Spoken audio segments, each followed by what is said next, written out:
Very good morning traders. मेरा नाम है आशुतोष और स्वागत है आपका 30 डेज ट्रेडिंग चैलेंज में 30 के कैपिटल डे 27 के पीएम की वीडियो में। देख सकते हैं मेरा मार्जिन 11.98 के है, जैसा कि मैंने कल बताया था आपको। 11,980 रुपीज़ के आसपास मेरा बैलेंस है और हमारा आज मार्जिन यूज जीरो है। तो पोजिशंस में देखेंगे तो 570 रुपीज़ का आज प्रॉफिट है हमारा।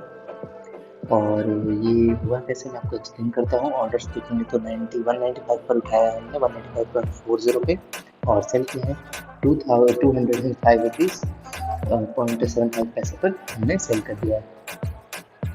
ओके, सो चलते हैं निफ्टी के चार्ट की तरफ। तो ये रहा निफ्टी का चार्ट और निफ्टी आज कुछ इस तरह से परफॉर्म किया है। ओके, सो निफ्टी का परफॉर्मेंस देखेंगे तो कुछ इस तरीके से था। आज मार्केट जिस तरह से रिट्रेस करते हुए नीचे आ रहा था, अगर ये ईएमए को ब्रेक करता है तो हमें शार्प फॉल देखने को मिलता, कुछ नहीं तो ये यहाँ एक मोमेंटम दिखता है। जब यहाँ आता तो सपोर्ट लेने का चांसेस थे। को वन डे टाइम फ्रेम पर मैं दिखा देता हूँ। डे टाइम फ्रेम पर देखेंगे तो इस तरीके से है मार्केट। कुछ ये देख सकते हैं, ये बड़ा गैप अप 4 दिसंबर का, और उसके बाद कुछ इस तरीके से अभी जा रहा था। यहाँ तो रिट्रेसमेंट आया और जब रिकवरी हुआ फिर इतना बड़ा गैप अप, उसके बाद फिर इतना बड़ा गैप अप। ये आज का परफॉर्मेंस है निफ्टी का, और उम्मीद नहीं था कितना ये इतना बड़ा वाला जो लास्ट में हुआ है ये रैली देखने को मिलेगा अपने को। लेकिन ये 2:50 पे रैली शुरू हो गई थी, और 0-0 जो किया होगा उसके लिए तो गुड है भैया। सेंसेक्स में 0-0 हुआ होगा आज। और मैं अपना अपडेट आपको क्लियर कर देता हूँ। मेरा ट्रेड था यहाँ पर, और इस तरह का जो कैंडल जब आया और ये जब यहाँ से ये 50% का लेवल है फिबोनाची में एक्सप्लेन कर देना फिबोनाची लगा करके। बॉटम था ये और हाई था ये, देख सकते हैं 50% का लेवल मैंने मार्क कर रखा था लो से हाई तक का। और जब ये यहाँ पर आकर के ब्रेक करने लगा तो मुझे लगा कि मार्केट बेयरिश हो जाएगा आज। और प्रीमियम्स में ये पूरा यहाँ तक आ गया, ये जहाँ से रैली शुरू हुई है ये वहाँ तक प्रीमियम में आ गया है नीचे। लेकिन जब ये रिवर्स कर गया और सपोर्ट ले लिया 50% के एरिया पर, और जब ये ग्रीन कैंडल बन गई उसके बाद मैंने एंट्री यहाँ पर बनाया, और वो अब मैं आपको एक्सप्लेन करता हूँ कैसे। इस तरह का था कुछ सिनेरियो। और देख सकते हैं ये है टाइम फ्रेम आपका इस कैंडल के बाद, ये 11 बजे का टाइम फ्रेम है। और मेरा एंट्री कुछ हुआ था आपको यहाँ 11:06 पे, ठीक है। इस कैंडल में मैंने एंट्री बनाई थी, हाई पे एंट्री बनाई थी। जब इसके हाई को निकाला, ये ग्रीन वाले कैंडल के हाई को, तो मैंने इधर पे एंट्री बना दी थी, तो वो यहाँ पर जाकर के 195.40 पे, और एसएल मुझे बड़ा लग रहा था, ठीक है। तो मैं दे सकता था यहाँ तक का एसएल, लेकिन मैंने सोचा कि नहीं, अगर इसको नहीं चलना होगा ना तो मैं यही काट दूंगा। और देख सकते हैं मेरे एसएल के पास ये आया भी है। वैसे मैंने यहाँ रखा हुआ था, ऐसे बात नहीं, शुरू में मैंने यहाँ रखा था, लेकिन फिर यहाँ से ये चढ़ने लगा ऊपर तो मैंने ऐसे यहाँ कर दिया। यहाँ तक का एसएल मैं देने को तैयार था 5.45, लगभग 300 रुपये का एसएल जाता है ब्रोकरेज वगैरह जोड़ के। इस तरह का था मोमेंटम। और उसके बाद जब यहाँ से शुरू हुआ, ये आया रिट्रेसमेंट हुआ, यहाँ तक आया, मुझे कन्विक्शन मेरा हो रहा था थोड़ा कि नहीं अब नहीं जाना चाहिए, लेकिन मैंने सोचा या तो एसएल या तो टारगेट है, और एसएल भी छोटा सा है, कोई प्रॉब्लम नहीं है। ओहो, तो एसएल भी छोटा सा था, कोई बात नहीं थी इसमें। और फिर जब ये मोमेंटम आने लगा, फिर अपना थोड़ा देर वेट करने के बाद हमारा टारगेट इस कैंडल में हिट हो गया था। ये वाला जो कैंडल है, इस कैंडल के स्पाइक पे मैंने निकाल दिया था।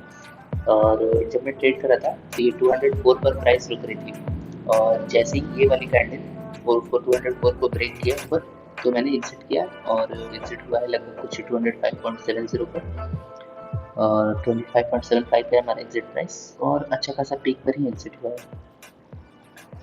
ये था हमारा आज का ट्रेड पोजीशन। लेकिन मैंने ये गलती की आज कि ट्रेड पकड़ सकता था, इधर में भी एक ट्रेड पकड़ सकता था। जब ये कैंडल ऊपर निकल रही थी तो ट्रेड पकड़ सकता था मैं, या फिर जब ये रिट्रेसमेंट आया तो यहाँ ट्रेड पकड़ सकता। जब मार्केट इधर हायर हाइज में जाने लगा, इस कैंडल के बाद काफ़ी लोग पुट में एंट्री बनाए होंगे, लेकिन थोड़ा रिट्रेसमेंट होता और इसका लो ब्रेक होता, लोअर लो में 1-2 कैंडल बनता, तो अच्छा खासा यहाँ पर पुट में मोमेंटम आ सकता था।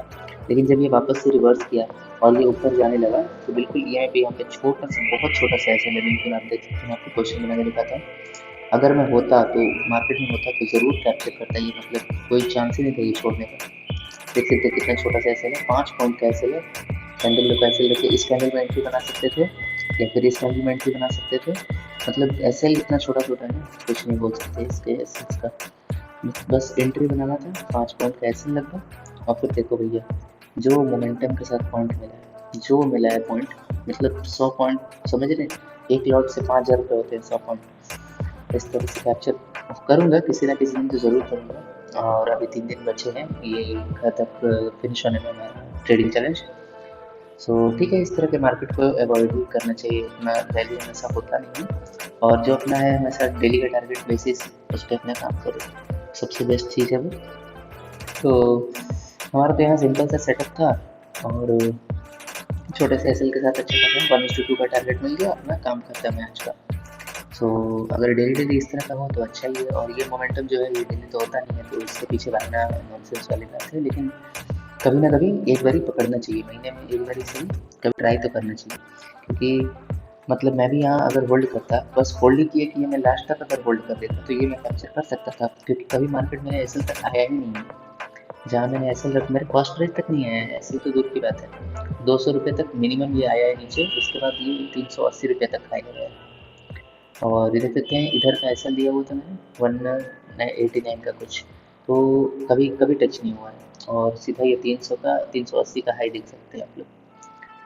तो ठीक है, ये सब होता रहता है, कभी कैप्चर होगा तो होगा, कोई बात नहीं। और आज का हमारा प्रॉफिट जो है वो 517 रुपीज़ का फिक्स, कोई दिक्कत नहीं है।